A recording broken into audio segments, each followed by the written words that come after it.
Hello, this is an assessment of a Kaps upright piano made in between 1905 and 1908, and I've always liked Kaps. They're well-made pianos, and they also have marquetry.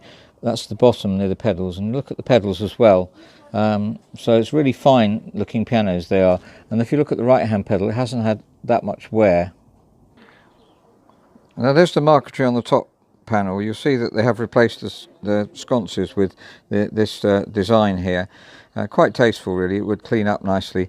Now this is brush stroked on, so it's difficult to know what the veneer is underneath, but this was a technique that they used. Very often you find very pleasant veneer under that, or it could just be a plain rosewood or mahogany. And the sides of the piano, it needs polishing ideally. The top here you can see is a bit damaged.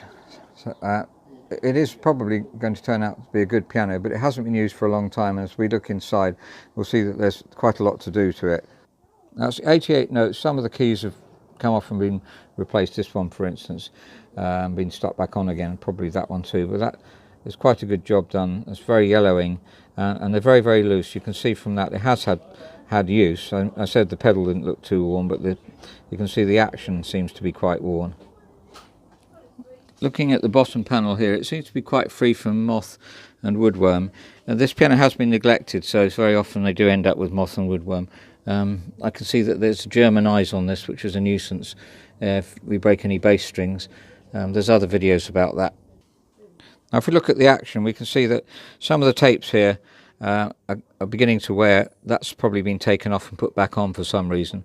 I don't think that they've been lubricated at all. That's original lubricant. And listen to it now. Listening to it, it's very thin toned in the middle here. Now it is over a semitone flat, or around a semitone flat, so when it's pitch raised that might improve, but I still think it's going to be a bit thin in the middle there. The tuning pins are tight, I've tested those, so that's encouraging. You see at the top it says Ernst Kaps Dresden Panzer System. Dresden was bombed in the war, so you can imagine what happened to the Kaps at that time. Badly bombed, it was really badly bombed.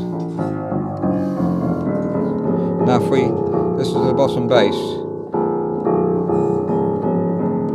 I think it could be revived.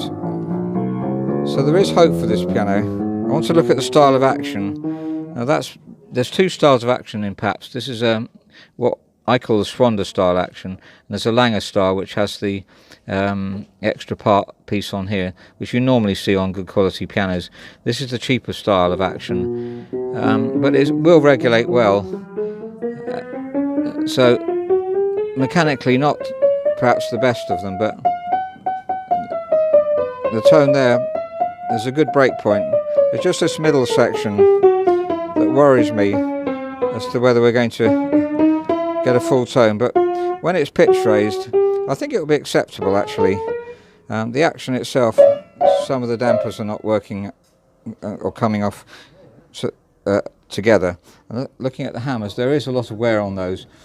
They would reface and improve a lot. Ideally we'd want to change the hammers, but they will reface, and they're quite hard on the side here, so that's encouraging. So I think refaced it will produce a reasonable tone.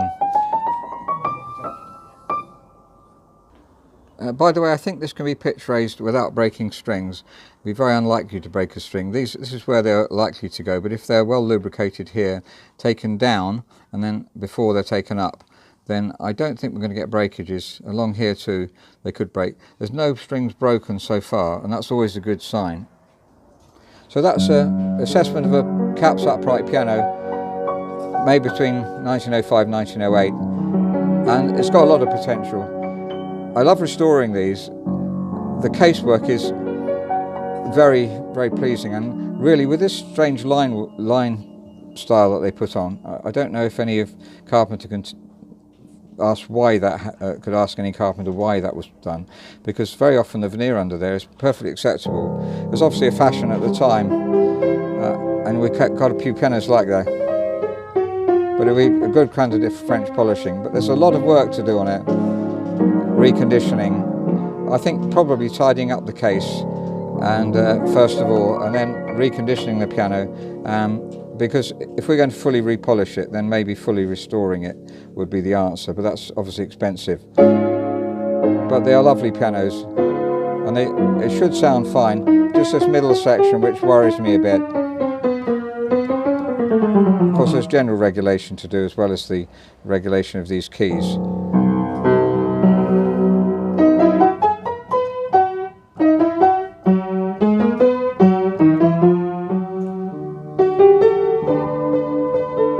Now it's a bit soppy sounding, but that's to do with refacing and the fact that it's very flat as well.